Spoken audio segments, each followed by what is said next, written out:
I'm Jordan Rayner, and this is the Word Before Work.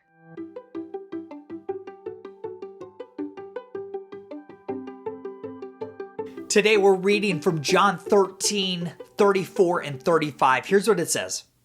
And a new command I give you, love one another. As I have loved you, so you must love one another. By this, everyone will know that you are my disciples if you love one another. We're in a series exploring 5 simple things all of us can do to put ourselves in a better position to share the gospel with those that we work with. In the last devotional, we looked at the first. Be so good they can't ignore you.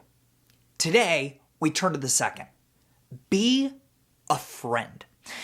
Jesus commanded that we are to love one another as he loved us. And by this, by loving others well, by being a good friend, they will know that we are Jesus' disciples. So simple and yet so profound. We ought to be known as the people in our offices who genuinely and deeply love our coworkers, not just the product that their work produces. We ought to be the ones asking our coworkers about their kids, making time to go to lunch with our coworkers, and delivering meals to them when a coworker welcomes a new child into their home. I'll be honest, I am not great at this, far from it. Today's devotional, I promise, is as much for me as it is for you. I could be a very heads down, get things done kind of guy who is so focused on the work that I neglect the work of loving people, of looking the other people around me in the eye and seeing how they're doing. But in a few instances in which I have done this well, I have seen the Lord use my faithfulness to unlock rich, unique opportunities to share the gospel. One guy who we'll call Tim comes to mind in particular. Tim was one of my direct reports in a tech startup that I used to run as CEO. And for whatever reason, Tim and I developed a friendship right after he started at the company. We talked about our kids.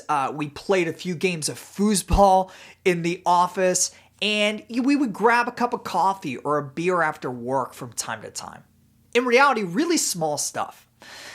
Years later, after we both left the company we were working at, Tim called me one day to say that he had begun wrestling with some of the big questions of life about purpose and meaning and goodness, and he was looking for answers, even if those answers came from the Bible. All because I was a decent, not even a good friend.